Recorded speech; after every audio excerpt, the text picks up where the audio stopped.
ஓம் வசி ஓம் வாழைத்தாயின் ஆசியும் சித்தர்களின் அருளும் ஆதிசிவத்தின் காப்பும் இறையருள் குருவருள் துணையோட இந்த அமாவாசையில் கருவறை தவத்தின் மூலம் சில அனுபவங்களை நம்ம எல்லாரும் சத்சங்கத்தில் பகிர்ந்துக்கிறோம். 1/1/2026 ஜனவரியில் எல்லாருக்கும் உயிரோட ஆரோ ஒளிவட்ட தவத்தை பற்றி பயிற்சி கொடுத்தோம். நானும் பயிற்சியில் இருந்தேன்.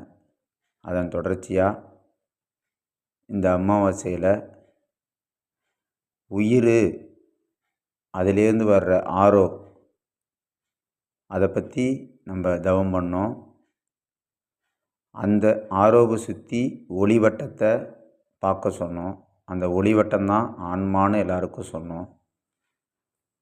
நம்ம ஒவ்வொரு தடையும் சிந்திக்கும்போது, ஒவ்வொரு பயிற்சிகளையும் ஒவ்வொரு தவங்களையும் கொடுக்கும்போது, அந்தந்த காலகட்டத்தில் மூலிகை பிரணயாமம்னு ஒன்று கொடுத்து 2019-20லாம் சில நோய் பிரச்சனையிலேருந்து நம்ம மாற்றிக்கிறதுக்கு, அந்த மாற்றி அமைக்கிறதுக்கு உதவி பண்ணிச்சு.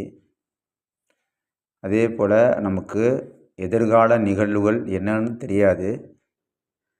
ஆனால் நம்ம எதிர்கால நிகழ்வுகளை நம்ம மனம், நம்ம எண்ணம், நம்மளுடைய உணர்வுகள் பாதிக்கிற மாதிரி எங்கேயாவது சூழலில் நம்ம இருப்போங்கிறத நாம் வணங்குகிற குலதெய்வங்களும், மானசீகமாக நம்மளை சுற்றி உள்ள குருநாதர்களும், சித்த புருஷர்களும், நம்மளுடைய தவ தியானத்தின் மூலம் பெற்ற அனுபவங்களும், இப்போ வரலும் செஞ்சுக்கிட்டுருங்க சரியை கிரியை யோகம் ஞானத்தின் மூலம் பெற்ற அனுபவங்களும் நமக்கு துணையாக இருக்கிறத உணரும் வகையில் தான் இந்த வீடியோவை எல்லாருக்கும் பகிர்ந்துட்டுருக்கோம். இதில் பார்க்கும்போது நம்ம உயிர் அந்த உயிரை சுற்றி இருக்க ஆன்ம ஒளிவட்ட தவம், இதை பற்றி பயிற்சிகள் நிறையா பண்ணிகிட்ருக்கீங்க. இந்த காலகட்டத்தில் ஏன் வாசி ஐயா மூலியமாக நமக்கு இது கிடச்சிது, சித்தர்களும் புத்த துறவிகளும் எப்படி இதை உணர்த்தினாங்க அப்படிங்கிறத உணரதான் இப்போ நான் உங்கள்கிட்ட அந்த சங்கல்பத்தை பண்ணுறோம்.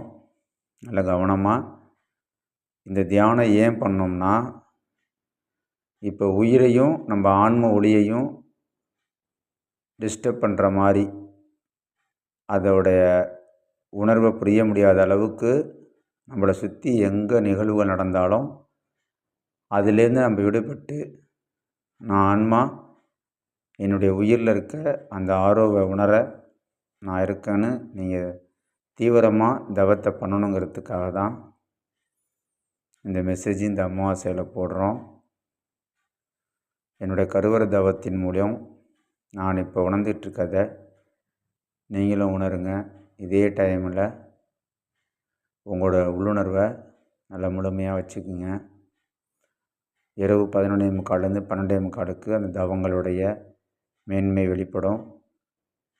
விடிய காலையில் 3லேருந்து 6 வரலும் அந்த தவங்களின் மேன்மை நல்லா உணர்ந்தப்படும். அதனால் நல்ல உணர்வுபூர்வமாக இருங்க. இறையருள் குருவருள் நம்ம உயிரையும் நம்ம ஆன்மாவையும் உணர்ந்து பயணம் பண்ணுறதுக்கு தான் வரப்போகிற நிகழ்வுக்கும் இப்போ நடந்துக்கிட்டு இருக்க நிகழ்வுலேருந்து நம்ம விடுபடுறதுக்கு நமக்கு நம்ம உயிரை பற்றின ஒரு தெளிவும், நம்ம ஆன்மாவை பற்றின ஒரு புரிதலும் இருக்கணும். அதை இந்த கண்கள் மூலயமா அந்த ஒளிவட்ட தவத்தை பார்த்து அதை மேலும் மேலும் வளர்த்துக்குங்க. நான் எந்த தவத்தில் இருந்தாலும், எந்த குகையில் இருந்தாலும், எந்த மலையில் இருந்தாலும், எந்த சூழ்நிலையில் பூஜைகள், தவம், யோகம், யாகம் அனைத்திலுமே உங்களுடைய சூட்சும தொடர்பையும் என்னுடைய சூட்சும தொடர்பையும் என்றும் இணைந்து செயல்படுவேன். இந்த உடல் இருக்கும் வரலும் இந்த ஆன்ம உயிரும் அந்த நினைவில் தான் செயல்படும். இணைவோம், ஒன்றுபடுவோம். ஓம் வசி ஓம்.